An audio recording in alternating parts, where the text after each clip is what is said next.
berada dekatmu, kaulah jawaban hidupku. Hatiku tenang berada dekatmu, kau yang pelihara hidupku. Pertolonganmu begitu ajaib, kau telah memikat hatiku.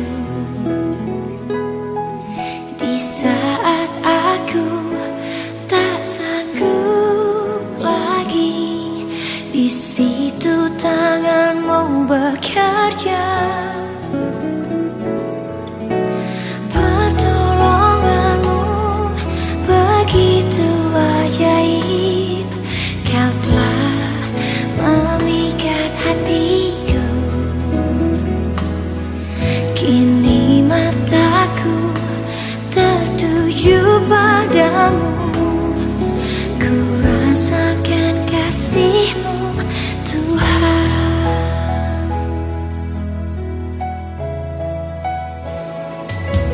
Hatiku tenang berada dekatmu, kaulah jawaban hidupku.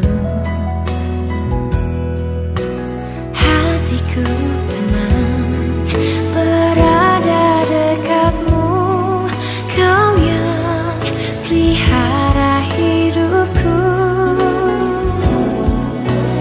Pertolonganmu begitu ajaib, kau telah memikat hatiku.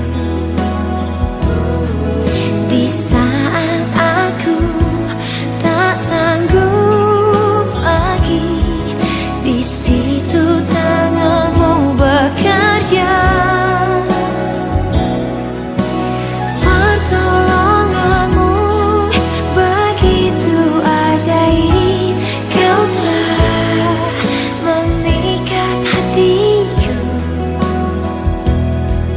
Kini mataku tertuju padamu, ku rasakan kasih-Mu, Tuhan.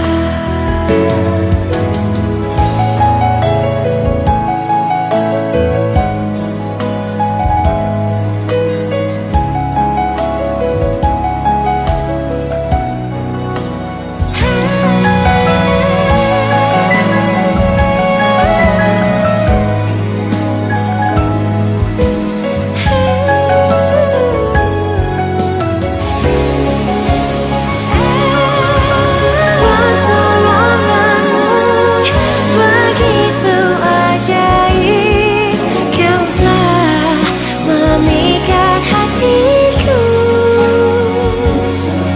Di saat aku tak sanggup lagi, di situ tanganmu bekerja. Pertolonganmu begitu ajaib, kau telah memikat hatiku. Kini mataku tertuju padamu, ku rasakan kasih-Mu, Tuhan. Kini mataku tertuju padamu, ku rasakan kasih-Mu, Tuhan.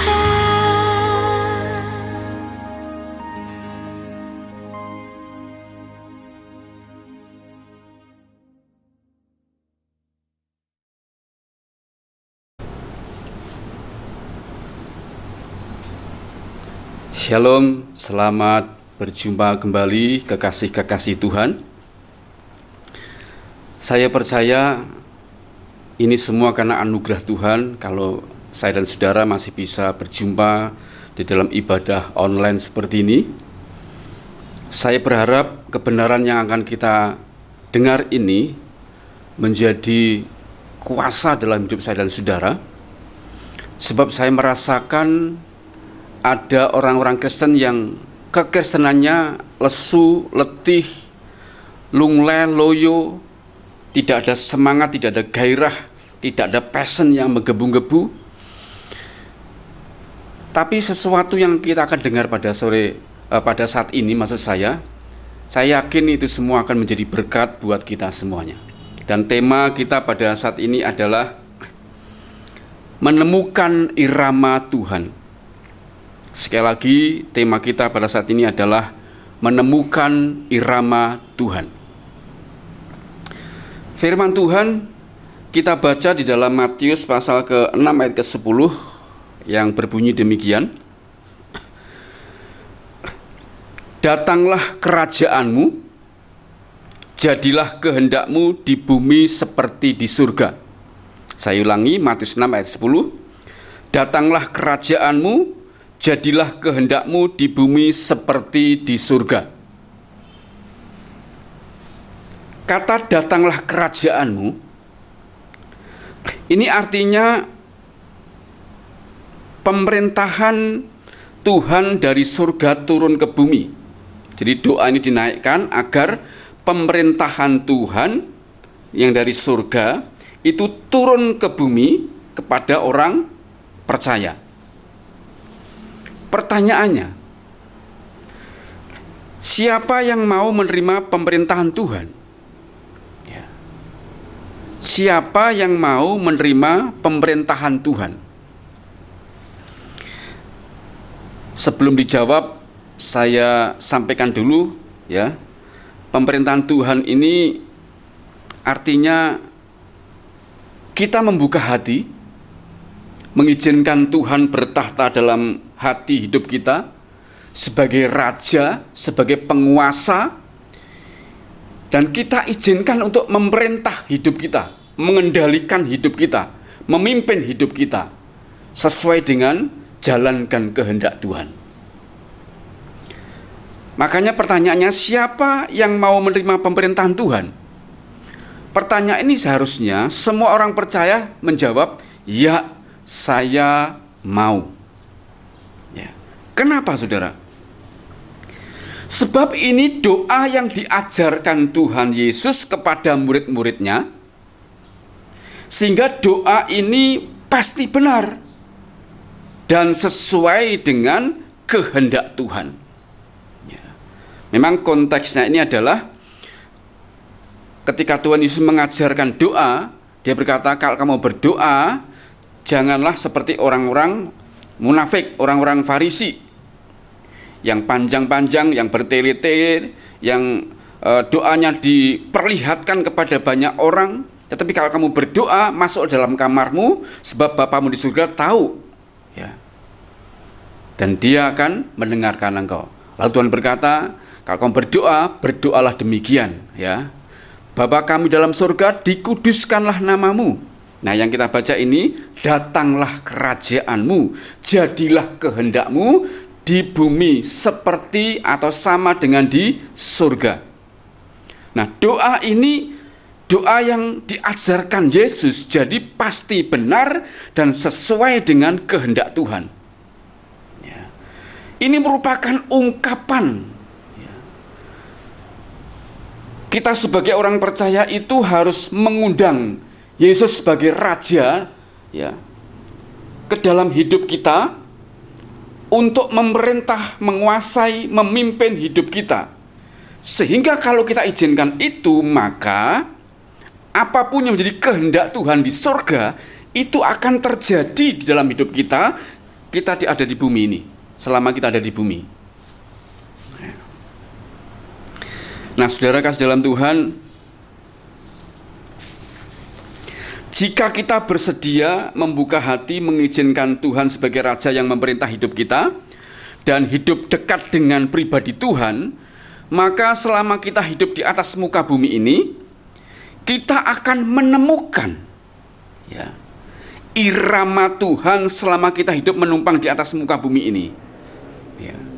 Apa itu irama Tuhan? Irama Tuhan adalah kehendak Tuhan yang di surga terjadi di bumi di dalam hidup kita. Kehendak Tuhan di surga terjadi di atas bumi di dalam hidup kita. Makanya firman Tuhan berkata, jadilah kehendakmu di bumi seperti di surga. Inilah irama Tuhan yang sejati. Ya. Ini irama Tuhan yang sejati, saudara. Artinya ini merupakan detak jantung Tuhan bagi setiap orang percaya. Jika orang percaya bisa merasakan detak jantung Tuhan, maka hidupnya selama di bumi itu akan mengalun, ya, sesuai dengan detak jantung Tuhan, sesuai dengan irama, sesuai dengan kehendak Tuhan. Ya.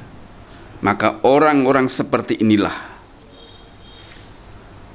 adalah orang-orang yang kekristenannya tidak hanya berguna bagi kerajaan Allah, namun juga bagi sesama manusia. Ada sebuah pertanyaan, siapakah contoh orang yang bisa hidup sesuai dengan irama Tuhan, yaitu kehendak Tuhan di surga terjadi di bumi? Jawabnya tentu Tuhan Yesus sendiri. Lihat saudara, kehendak Bapa dalam Tuhan Yesus, ya. Yesus diberikan kepada manusia sebagai penebus dosa, ya, sebagai tumbal dosa atau penebus dosa, agar manusia selamat dari hukuman dosa. Yohanes 3 ayat ke-16. Ya, ketika Yesus lahir sebagai manusia, usia 8 hari diserahkan ke bait Allah, ya, kepada Allah, ya. Usia 13 sampai 30 tahun ditempa, tidak terdengar suaranya, tidak terdengar profilnya, tidak kelihatan, dan ditempa oleh Bapa di surga sebagai seorang tukang kayu, ya, sekaligus belajar tentang hukum-hukum Taurat sampai umur 30 tahun sehingga dia layak untuk disebut sebagai guru, dan mulai mengajar ketika umur 30 tahun dan melayani 3,5 tahun dan akhirnya meninggal pada usia 3,5 tahun. Dan bukti puncak, ya, bukti puncak atau bukti terakhir Yesus hidup di dalam iramanya Bapa di surga adalah ketika Yesus ada di Taman Getsemani, yaitu malam menjelang dia akan disalibkan. Dalam Matius pasal 26 ayat ke-39 berkata demikian, maka ia maju sedikit, yaitu Yesus, lalu sujud dan berdoa, katanya, ya Bapakku, jikalau sekiranya mungkin, biarlah cawan ini lalu daripadaku, tetapi janganlah kehendakku, ya, janganlah seperti yang ku kehendaki, melainkan seperti yang engkau kehendaki. Di situasi yang paling sulit, ya, ketika Yesus sebagai manusia itu merupakan hari tersulit, saat tersulit. Saking ketakutannya, ya, di Injil lain juga disebutkan, saking takutnya menghadapi kematian itu, manusianya bergetar, ya, dalam doa-doa dia sangat ketakutan sampai malaikat Bapa dikirim untuk memberi kekuatan kepada Yesus. Di situasi darurat itu, dalam kegentaran dia sebagai manusia, Yesus tetap mengalun sesuai dengan detak jantung Bapa, yaitu kehendak Bapa di surga harus terjadi atas hidup Yesus di muka bumi, yaitu mati di kayu salib. Itu puncaknya Yesus hidup dalam irama, dalam detak jantungnya Bapa di surga.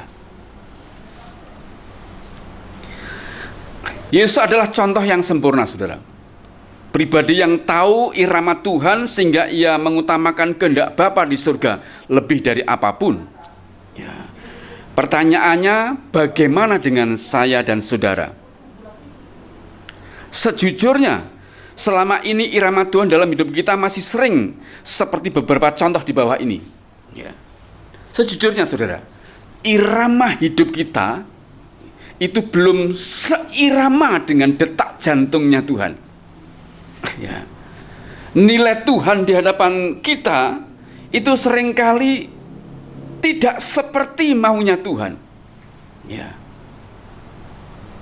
Nilai di hadapan kita Tuhan itu ya, tidak seperti yang Tuhan mau. Contoh yang pertama, ada rasa takut, ya. Ada banyak orang Kristen merasa takut tidak diberkati ketika tidak pergi ke ibadah gereja, gedung gereja. Jadi ada orang-orang yang ketika ada sebuah urusan itu tidak hadir dalam gedung gereja, ya, itu menimbulkan rasa takut. Ada sebuah rasa khawatir. Duh, kita kok nggak ibadah ya? Jangan-jangan nanti kita nggak diberkati. Ya. Nah, saudara, seringkali perasaan takut ini, ya, takut tidak diberkati, takut tokonya tidak laris, takut warungnya sepi, takut rezekinya seret, takut anak sakit, ya, kalau tidak pergi ke gedung gereja.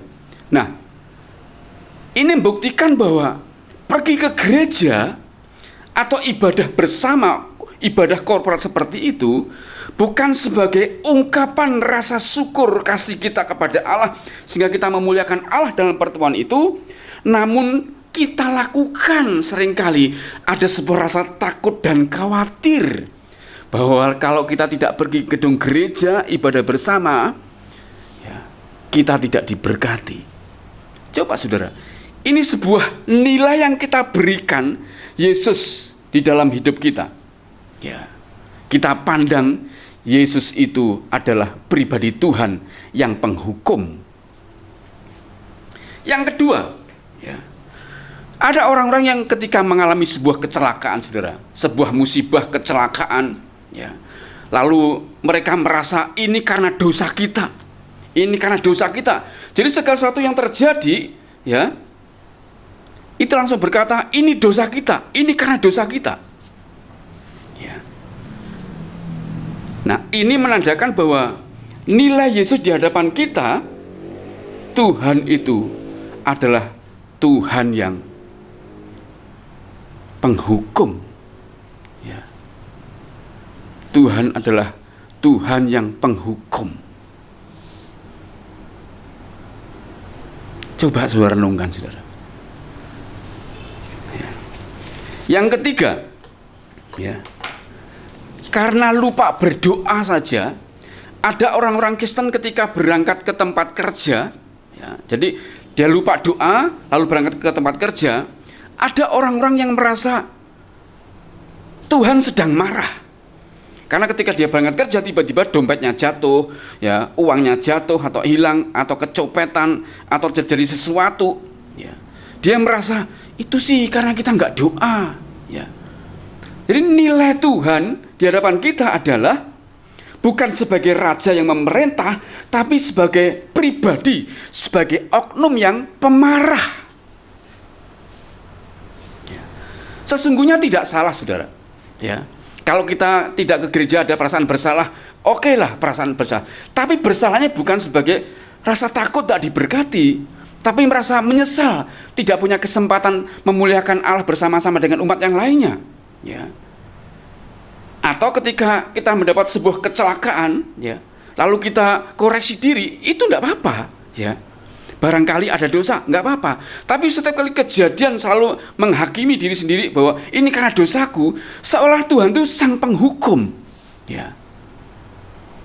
Atau ketika kita lupa berdoa lalu kita tiba-tiba barang kita hilang, kita kecopetan, terjadi sesuatu, ya, kita mengatakan, wah, Tuhan sedang marah karena kita tidak berdoa. Nilai Tuhan di hadapan kita bukan sebagai raja yang bertahta, yang memerintah, yang memimpin, mengendalikan hidup kita, ya, tapi sebagai pribadi yang pemarah terhadap hidup kita. Nah, konsep ini telah membuat kita tidak bisa mengikuti iramanya Tuhan, tidak bisa mendengar detak jantungnya Tuhan, sehingga kehendak Tuhan banyak yang tidak terjadi dalam hidup kita. Makanya saya simpulkan dari contoh-contoh di atas, bagi kita Tuhan itu adalah pribadi yang penuntut, penghukum, dan pemarah. Ini akibat kita tidak hidup dalam irama Tuhan, tidak bisa memahami kehendak Tuhan. Nah, pertanyaannya saudara, intinya, bagaimana caranya agar kita bisa hidup dalam irama Tuhan? Sekali lagi pertanyaan intinya adalah bagaimana caranya agar kita bisa hidup dalam iramanya Tuhan. Ya. Yang pertama, saudara, ya, dan satu-satunya jawaban, ya, biasanya kan ada 2, 3 ini. Saya jawab bahwa bagaimana cara kita bisa hidup dalam irama Tuhan, satu jawaban adalah memiliki kedekatan dengan pribadi Tuhan. Memiliki kedekatan dengan pribadi Tuhan. Ya. Agar kita bisa merasakan detak jantungnya Tuhan, artinya mengerti apa yang menjadi kehendak Tuhan.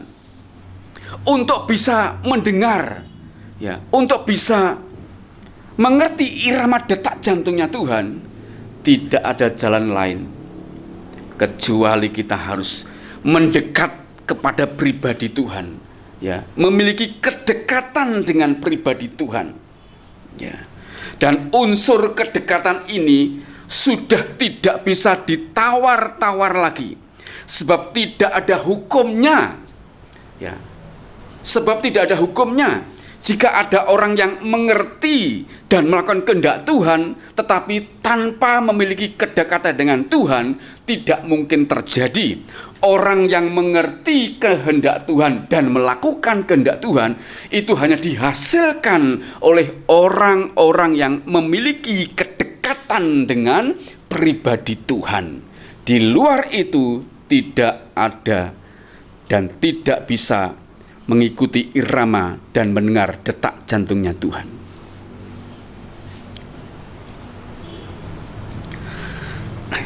Maka perhatikan baik-baik, saudara.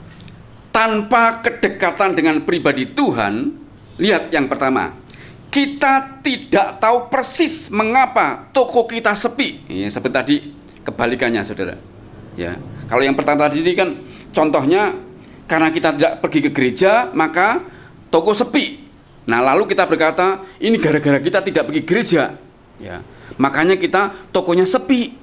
Ya, lalu ada timbul rasa takut, khawatir kalau nggak bekerja nanti tidak diberkati. Nah, makanya perhatikan, tanpa kedekatan dengan Tuhan, kita tidak tahu persis mengapa toko kita sepi, mengapa dagangan kita tidak laku, ya, mengapa rezeki kita seret, mengapa keuangan kita ini menjadi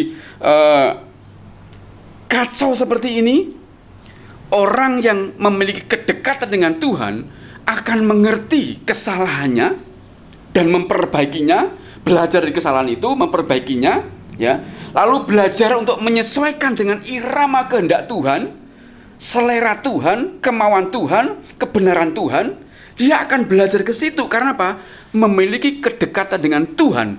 Tanpa kedekatan dengan Tuhan, kita sesungguhnya tidak tahu persis apa yang buat kita ini. Tokonya sepi, ya, dagangan tidak laku, keuangan kocar-kacir dan sebagainya. Kita tidak bisa mengerti. Tapi orang yang dekat dengan Tuhan akan belajar untuk bisa mengerti kenapa Tuhan sudah bertahta dalam hidup kita sebagai raja yang memerintah hidup kita, yang mengendalikan mungkin hidup kita. Sehingga kalau kita hidup seperti itu, Tuhan tentu saja, ya, detak jantungnya bisa kita dengar. Ini salah di sini, nak. Ini salah di sini. Ini kurang di sini. Ini tidak benar di sini. Detak jantung Tuhan kita bisa rasakan, kita dengar, dan kita mulai mengikuti detak jantungnya Tuhan, sehingga hidup kita mulai dipimpin hari lepas hari sesuai dengan kehendak Tuhan. Datang kerajaan Tuhan, jadi kehendak Tuhan di surga seperti di bumi di dalam hidup kita. Ya, jadi tanpa kedekatan pribadi Tuhan, kita tidak tahu persis mengapa toko kita sepi, dagangan kita laku dan sebagainya. Yang kedua, ya, tanpa memiliki kedekatan dengan Tuhan, ya, kita tidak tahu persis mengapa kita alami kecelakaan, alami musibah atau hal-hal yang tidak baik. Ya. Tanpa kedekatan dengan Tuhan, kita akan mengatakan Tuhan itu penghukum. Begitu aku berdosa dihukum, salah sedikit dihukum. Sehingga nilai Tuhan di hadapan kita adalah sebagai pribadi yang penghukum. Ya. Tapi ketika kita memiliki kedekatan dengan pribadi Tuhan, kita bisa merasakan irama detak jantungnya Tuhan. Ketika terjadi sesuatu, ya, mungkin secara manusia kita shock, manusiawi kita menjadi terkejut, ya. Kita bisa sedih, kita bisa menangis sebagainya. Oke. Namun pribadi Tuhan lewat Roh Kudusnya dalam hidup kita, itu akan memberitahu sesuai dengan detak jantung Tuhan. Ya. Ini terjadi karena seperti ini alasannya. Tuhan akan mengalirkan pemahaman, pengertian, hikmat di dalam situasi-situasi yang kita alami. Yang ketiga, kita tidak tahu persis kenapa, ya. Ketika kita ini berangkat kerja, lupa doa, uangnya hilang, ya, atau kita kecopetan sebagainya, tanpa kedekatan Tuhan, kita akan mengatakan Tuhan itu pemarah. Mosok lupa doa aja langsung dihajar Tuhan, ya. Tapi dengan memiliki keintiman kedekatan dengan pribadi Tuhan, kita bisa merasakan irama detak jantung Tuhan. Kita tahu bukan karena lupa berdoa, ya. Pasti ada sesuatu Tuhan singkapkan, sehingga kita akan belajar dari kesalahan itu. Lalu kita mulai belajar menyesuaikan dengan irama dari detak jantung Tuhan atau kehendak Tuhan. Saudara, jika kita tetap memutuskan tidak mau memiliki kedekatan dengan pribadi Tuhan, yang kita tahu hanyalah Tuhan itu seperti yang kita simpulkan adalah pribadi penuntut, penghukum, dan pemarah. Apa enaknya, saudara? Apa enaknya kita menjadi orang Kristen tetapi memiliki Tuhan yang penuntut, penghukum, pemarah, ya, dan membuat kita rasa tidak nyaman hidup itu. Namun kita bersyukur, saudara, ya, kita memiliki contoh seperti Yesus. Lihat, semua cerita tentang Yesus, Yesus selalu mengawali, ya, hidup dengan mendekat kepada Bapa di surga. Lihat, saudara, Yesus selalu mengawali hidup dengan mendekat kepada Bapa di surga. Bahkan di saat-saat yang paling sibuk pun, Tuhan Yesus selalu memotong waktunya, lalu dia mendekat dan intim dengan Bapa di surga, sehingga irama hidupnya selalu mengalir dalam kehendak Bapa di surga. Coba kita baca beberapa ayat yang menunjukkan bahwa Yesus itu hidupnya, ya, mengikuti irama detak jantung Bapa di surga. Dan itu dimulai dengan mendekatkan diri kepada pribadi Bapa di surga. Markus pasal 1 ayat ke-35 sampai 38 berkata demikian. Pagi-pagi benar, waktu hari masih gelap, ia bangun dan pergi keluar. Ia pergi ke tempat yang sunyi dan berdoa di sana. Tetapi Simon dan kawan-kawannya menyusul dia. Waktu menemukan dia, mereka berkata, "Semua orang mencari engkau." Ayat 38, jawabnya, "Marilah kita pergi ke tempat lain, ke kota-kota yang berdekatan, supaya di sana juga aku memberitakan Injil, karena untuk itu aku telah datang." Lihat, saudara, ya, Yesus mengawali hari itu pagi-pagi benar, waktu hari masih gelap, ia bangun dan pergi keluar. Biasanya dia lebih suka ke tempat-tempat yang sunyi, tempat bukit, menjadi bukit Getsemani, atau ke tempat dekat danau, ke tempat-tempat yang sunyi, ya. Ia pergi ke tempat yang sunyi dan berdoa di sana. Artinya dia mendekat kepada pribadi Bapa di surga. Ketika dia mendekat kepada pribadi Bapa di surga, lalu murid-muridnya tiba-tiba mencari. Waktu ketemu, Simon berkata, "Guru, Tuhan, semua orang mencari engkau." Ya. Artinya di sana Tuhan sudah ditunggu oleh banyak orang. Namun perhatikan jawaban Tuhan ayat 38, ya. Marilah kita pergi ke tempat lain ke sana. Bukan ke sana di mana orang-orang nunggu, tapi ke tempat lain ke sana. Ya. Untuk apa? Untuk memberitakan Injil, karena dia datang hanya untuk memberitakan kabar baik. Artinya Tuhan itu mengalir sesuai dengan irama detak jantung Tuhan. Kemana kehendak Bapa di surga mengalir, kesitulah Tuhan mengalir. Kemana kehendak Tuhan, kehendak Bapa di surga harus dilakukan, kesitulah Tuhan itu ngikuti irama Bapa di surga. Jadi untuk bisa ngikuti irama kehendak Tuhan, Yesus itu mendekatkan diri atau memiliki kedekatan dengan pribadi Bapa di surga. Berapa banyak di antara kita, saudara, tema tentang keintiman atau intimasi ini ya disampaikan oleh begitu banyak hamba Tuhan. Semua hamba Tuhan menyampaikannya, selalu menyerukan agar kita hidup dekat dengan Tuhan, intim dengan pribadi Tuhan. Karena dari keintiman itu akan melahirkan hikmat, kekuatan, pengetahuan, wahyu, firman Tuhan, ya, cara Allah, berkat Allah. Keintiman merupakan sumber, dan itu merupakan sesuatu yang pokok sekali, itu penting sekali. Kenapa? Yesus mati, yang pertama-tama memang dia akan menebus seluruh dosa manusia, iya, ya. Namun ada satu misi yang Tuhan lakukan, yaitu memulihkan hubungan antara Tuhan yang di surga dengan manusia yang berdosa di muka bumi. Hubungan itu rusak, terputus antara manusia dan Tuhan. Itulah sebabnya waktu Tuhan mati di kayu salib, tirai bait Allah itu terbelah menjadi dua. Itu lambang dimulainya antara Bapa di surga, antara Tuhan di surga dengan umat Tuhan, dengan manusia. Hubungannya bisa dipulihkan.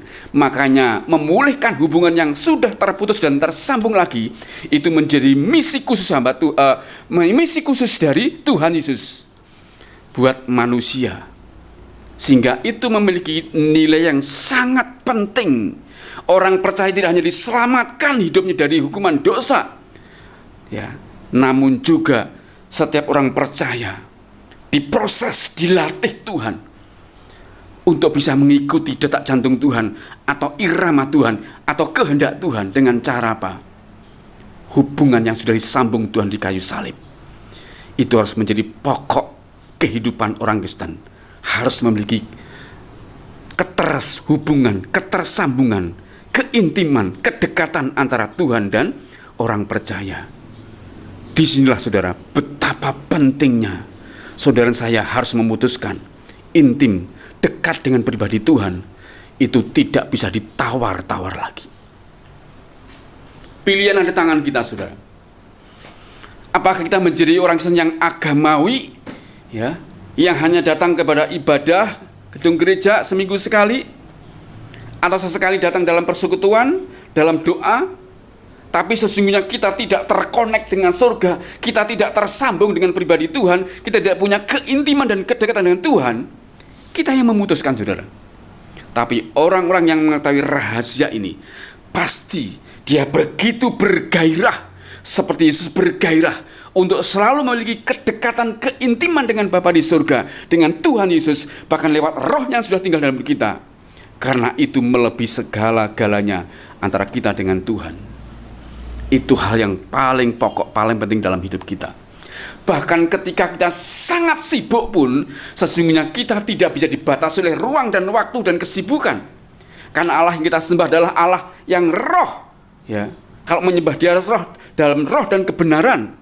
Artinya di mana saja, ya, dalam dimensi apa saja, ruang, waktu, tempat, situasi, kondisi, kesibukan, kita tetap bisa intim, kita tetap bisa tersambung, kita tetap bisa dekat dengan pribadi Tuhan tanpa bisa dihalangi. Karena itu kita harus punya semangat di dalam kesibukan untuk tetap terhubung dengan Tuhan. Kita lihat contohnya, saudara. Markus pasal yang ke-6, ya, ayat 30 dan 32. Ini satu contoh, Tuhan memberikan contoh yang baik. Markus pasal 6 ayat ke-30 dan sampai ke-32, firman Tuhan berkata demikian. Kemudian rasul-rasul itu kembali berkumpul dengan Yesus dan memberitahukan kepadanya semua yang mereka kerjakan dan ajarkan. Lalu Yesus berkata kepada mereka, marilah ke tempat yang sunyi, supaya kita sendirian, dan beristirahatlah seketika. Sebab memang begitu banyaknya orang yang datang dan yang pergi, sehingga makan pun mereka tidak sempat. Maka berangkatlah mereka untuk mengasingkan diri dengan perahu ke tempat yang sunyi. Ini sebuah contoh. Yesus mengajari murid-muridnya, ya. Waktu murid-muridnya lapor kepada Tuhan Yesus, Tuhan, kami sudah melakukan ini itu, terjadi mujizat, banyak orang bertobat. Mereka ceritakan apa yang diajarkan dan apa yang didapatkan. Mereka cerita kepada Yesus. Ya, begitu sibuknya mereka melayani, saudara. Namun perhatikan, tiba-tiba Yesus berkata, ayo kita pergi ke tempat yang sunyi, agar di sana kita bisa beristirahat sebentar. Ya. Sebab mereka makan pun tidak sempat karena saking sibuknya melayani. Tapi Tuhan tiba-tiba potong waktu, karena rohnya tidak bisa jauh dari Bapa di surga. Rohnya menuntun dia untuk mengikuti alunan detak jantung Tuhan. Dia harus pergi ke tempat yang sunyi. Dia harus mendiri dengan Bapa di surga bersama dengan murid-muridnya. Kenapa, saudara? Kehendak Tuhan selalu diperoleh dengan keintiman dengan pribadi Tuhan. Kita bisa membedakan mana kehendak Tuhan atau bukan kehendak Tuhan itu ketika kita memutuskan untuk punya keintiman dengan pribadi Tuhan. Sesibuk apapun, ya, separah apapun kegiatan kita, kalau kita belajar seperti Yesus ini, maka kita akan memiliki satu situasi, yaitu kita bisa mengikuti iramanya Tuhan, bisa mendengar detak jantung Tuhan, mengerti apa yang Tuhan mau, apa yang Tuhan kehendaki.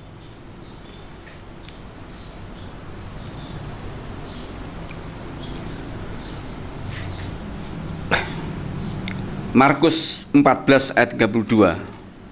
Perhatikan, saudara. Markus 14 ayat yang ke-32 sampai 42. Ya. Ini cerita tentang di Taman Getsemani. Ya. Lalu sampailah Yesus dan murid-muridnya ke suatu tempat yang bernama Getsemani. Kata Yesus kepada murid-muridnya, duduklah di sini sementara aku berdoa. Dan itu terus dilakukan sampai 3 kali. Dia kembali ke muridnya, berdoa lagi, kembali muridnya, berdoa lagi. Ya. Ini mengajarkan kepada kita di situasi yang genting, di mana di muka tadi sudah saya jelaskan, di mana itu malam penyaliban Tuhan Yesus. Ternyata dia sebagai manusia yang juga 100% sebagai manusia, ya, dia merasakan betapa ada rasa gentar. Saking gentarnya waktu dia berdoa, keringatnya menetes seperti darah. Para pakar mengatakan itu sesungguhnya pembuluh darahnya memang pecah, sehingga yang menetes bukan keringat tapi darah. Saking gemetar, rasa takutnya sebagai manusia akan menjalani kehidupan mati besok. Ya. Namun ketika dia mendekatkan diri kepada Bapa di surga, dia bisa merasakan detak jantung Bapa di surga. Di situasi sulit itu, dia masih bisa berkata, ya, Bapa, kalau boleh cawan ini lalu daripadaku. Artinya gini, kalau boleh aku tidak mati saja, ya, tapi itu kehendakku. Ya, tapi biarlah kehendakmu yang jadi. Artinya Tuhan memilih kehendakmu yang jadi. Ya sudah, biarlah aku mati. Ya. Tuhan tahu irama Bapa di surga. Dia bisa mendengar detak jantung Tuhan. Apa kehendak Bapa di surga? Dia mengalir ke situ, mengikuti irama Bapa di surga. Dan dia sukses berhasil naik kayu salib, menggenapi rencana Tuhan yang agung di kayu salib buat seluruh umat manusia.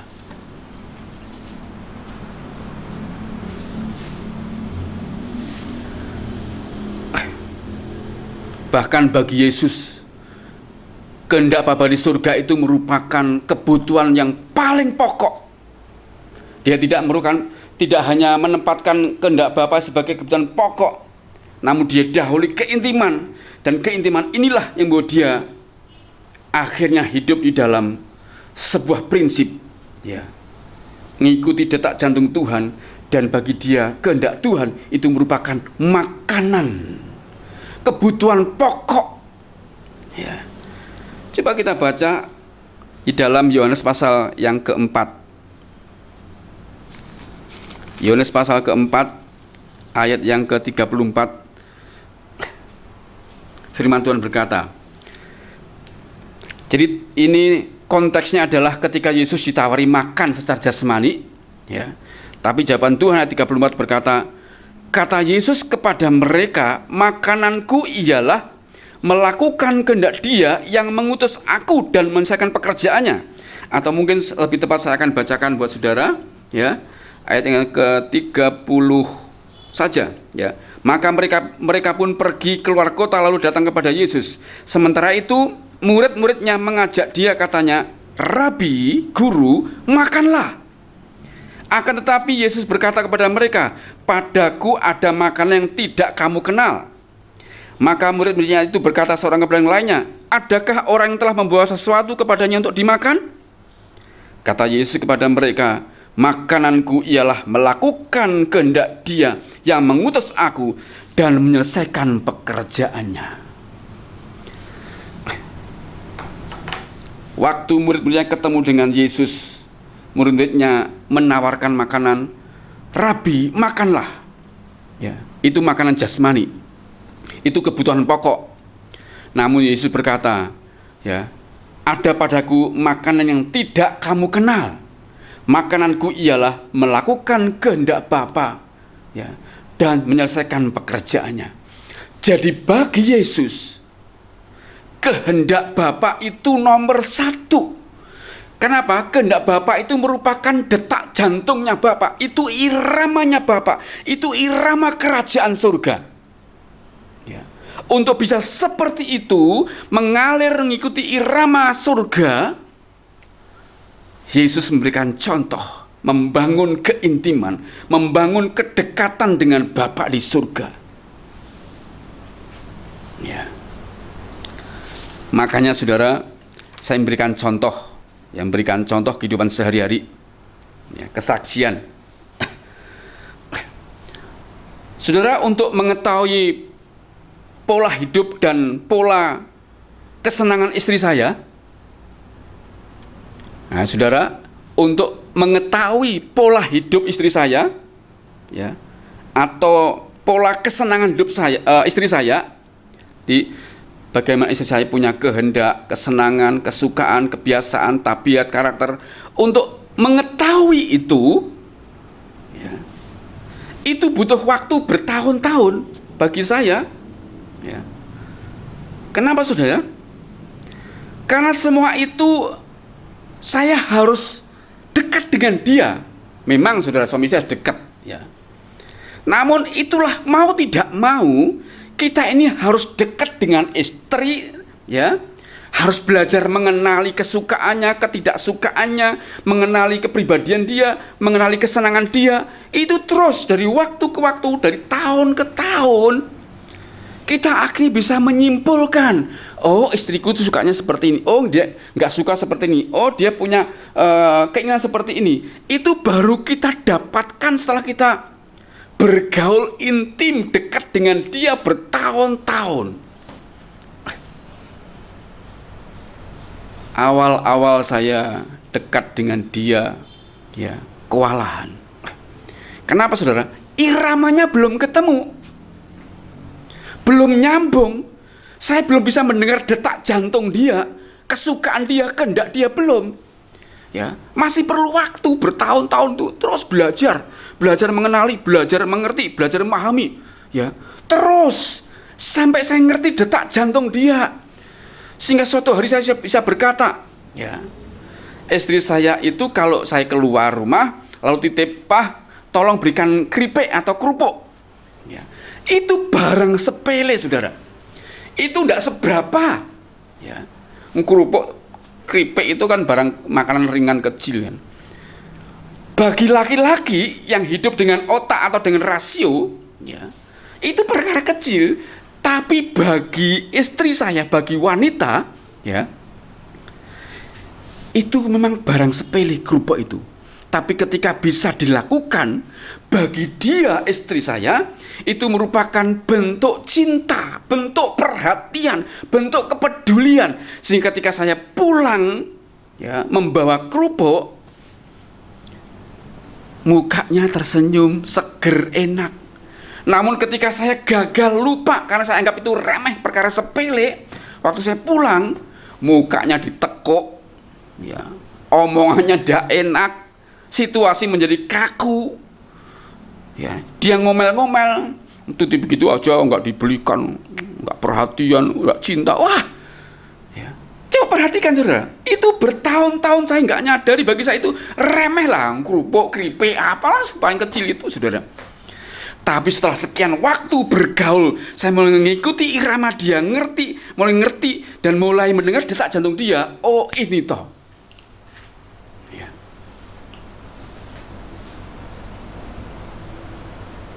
Dan kalau dia sedang telepon dengan saya, jangan coba-coba saya sebelum dia selesai saya putus. Waktu saya putus dia akan marah, ya, karena bagi dia kontak hubungan itu sangat berharga bagi dia. Begitu saya putus tiba-tiba, dia akan marah, ya. Dia akan benar-benar marah, ya. Itu pun otak saya berpikir, oh, cuma segitu aja kan udah selesai, tinggal hal kecil saja yang dibicarakan, kenapa diputus marah. Bagi saya yang hidup dengan rasio ini, itu hal biasa. Tapi bagi dia, sebuah kontak itu merupakan hubungan kasih. Dan ketika saya melakukannya, ya, itu bentuk dari cinta dan perhatian dia kepada dia. Bahkan dia pernah ngomong gini, "Pak, satu saja saya minta, yang lainnya ndak usah." Dalam hati gini, ya, jangan minta rumah, jangan minta mobil, jangan minta uang, sebagainya, dalam hati saudara, ya. Tapi ternyata ngomong dia gini saudara, "Pak, saya nggak minta apapun juga." "Enggak, saya nggak minta apapun juga, satu saja." Saya berkata, "Apa itu?" Dia berkata, "Aku minta papa pakai parfum, yang penting papa wangi." Itu bagi saya pribadi merupakan sebuah permintaan yang berat. Loh, kenapa saudara? Karena saya lahir keluarga sangat sederhana, kalau boleh dibilang keluarga yang sangat miskin, tidak ngerti, tidak mengenal apa itu penampilan, apa itu pewangian, apa itu parfum, nggak ngerti saudara. Ya, bagi saya kalau orang sudah mandi pakai sabun selesai. Tapi bagi dia, detak jantung dia itu pengen kalau bisa wangi suaminya. Dia punya kebiasaan pakai parfum wangi, sehingga kalau orang dekat dia itu tidak pakai, dia akan merasa terganggu. Maka dia pengen pakai, sudah yang lainnya aku nggak minta, kamu wangi aja. Itu perjuangan tidak sebulan, 2 bulan, setahun, 2 tahun, tapi bertahun-tahun. Kenapa? Itu bukan budaya saya kalau pakai parfum itu. Namun ketika saya mulai belajar menyesuaikan, ya, mulai pakai parfum, semprot sana, semprot sini, semprot, pokoknya semua disemprot, ya. Ketika saya mulai ngikuti detak jantung dia, irama hidup dia, membuat dia senang saudara, mau dia bahagia. Sesungguhnya seperti inilah hubungan kita dengan Tuhan itu, bak suami istri. Makanya dalam konteksnya, ya, di Efesus itu dijelaskan sekali bahwa hubungan kita dengan Tuhan itu seperti Yesus dan jemaat, ya. Yesus sebagai kepala, jemaat sebagai tubuh. Artinya itu juga sebagai hubungan seperti seorang suami dan seorang istri, itu punya keintiman, ya. Nah, sama seperti itulah kita bergaul dengan istri, ya. Kita mengenali kesukaannya, ketidaksukaannya, kesenangannya, irama hidup dia, irama kehendak dia. Seperti itulah hubungan kita dengan Tuhan itu. Ketika kita punya kedekatan, punya keintiman dengan pribadi Tuhan, kita akan mulai bisa ngikuti irama Tuhan, ngikuti dan mengerti detak jantung Tuhan, ngerti detak keinginan Tuhan. maka hidup kita akan seperti Yesus. Maka kesimpulannya saudara, orang yang memiliki kedekatan dengan pribadi Tuhan, otomatis dia akan mencintai firman Tuhan. Orang selalu berkata, baca firman Tuhan, renungkan firman Tuhan. Kalau dia belum punya keterhubungan dengan pribadi Tuhan yang di surga, atau kedekatan dengan pribadi Tuhan lewat Roh Kudus yang ada dalam hidup kita, belum punya keintiman dan kedekatan dengan Tuhan, maka firman itu menjadi berat untuk dibaca, direnungkan. Namun ketika kita punya keintiman dengan pribadi Tuhan, di mana kita mengerti kehendak Tuhan, maka Tuhan juga ingin agar kita mencintai firman-Nya. Maka membaca firman itu menjadi sebuah kesukaan dan merenungkannya. Maka otomatis orang memiliki kedekatan dengan Tuhan, dia akan mencintai firman-Nya, dia suka berdoa, dia setia beribadah, dia suka memberi, dia suka melayani, dia senang menjadi saksi, mencari jiwa-jiwa, dia rela pikul salib, dan mempunyai pemahaman bahwa Allah itu kasih sekaligus adil. Dan kedekatan dengan pribadi Tuhanlah yang menuntun kita bisa merasakan irama Tuhan dan detak jantung Tuhan, sehingga kita hidup di dalam kehendak Tuhan yang sempurna. Hari ini untuk kesekian kalinya kami sebagai pelayan Tuhan menyampaikan unsur terpenting dalam kekristenan ini. Banyak orang disuruh membaca firman Tuhan, disuruh berdoa, disuruh melayani, disuruh memberi persembahan terbaik, disuruh memberitakan Injil, mencari jiwa. Mereka tidak berdaya. Mereka seperti terjebak dalam aturan-aturan, mereka tersiksa. Kenapa? Karena tidak dimulai dari sebuah hubungan yang intim dengan Tuhan, tidak punya kedekatan dengan Tuhan, sehingga dia tidak memiliki iramanya Tuhan. Dia tidak bisa mendengar, merasakan detak jantungnya Tuhan atau kehendak Tuhan. Sehingga sulit bagi dia untuk melakukan seperti merenungkan firman Tuhan, melayani, ibadah setia dan sebagainya. Itu sulit bagi mereka. Putuskanlah saudara hari ini, miliki gairah untuk memutuskan hidup mendekat kepada pribadi Tuhan. Itu satu-satunya cara kita bisa merasakan irama Tuhan dan mengikuti detak jantung Tuhan, digenapi kehendak-kehendak Tuhan dalam hidup kita seperti Yesus Kristus. Amin untuk firman Tuhan. Mari kita berdoa.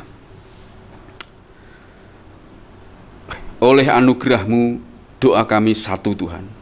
Urapi setiap anak-anak-Mu yang telah mengikuti pemberitaan ini.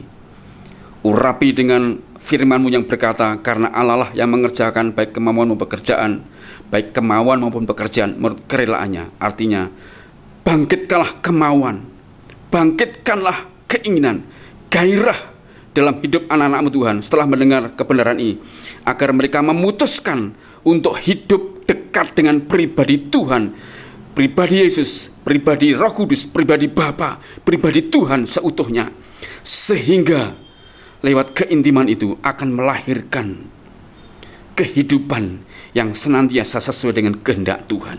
Tuhan menolong kami semuanya. Kalau ada jemaat yang mengalami situasi sulit seperti sesuai dengan kondisi pandemi ini, Tuhan menolong. Kalau ada yang sakit, Tuhan urapi, Tuhan lawat, Tuhan sembuhkan. Kalau ada mereka punya pergumulan berat, Tuhan menolong, berikan jalan keluar.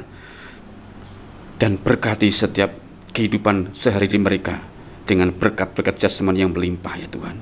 Terima kasih Bapa. Biar Engkau saja dipuji, disembah dan dipermuliakan. Di dalam dan demi nama-Mu Tuhan Yesus Kristus, kami sudah naikkan doa dan mengucap syukur. Haleluya. Amin. Saudara, kiranya oleh anugerah Tuhan sudah diberkati semuanya, dan kita akan kembali bertemu pada minggu depan dalam anugerah yang lebih besar. Sampai jumpa minggu depan. Tuhan berkati dan shalom.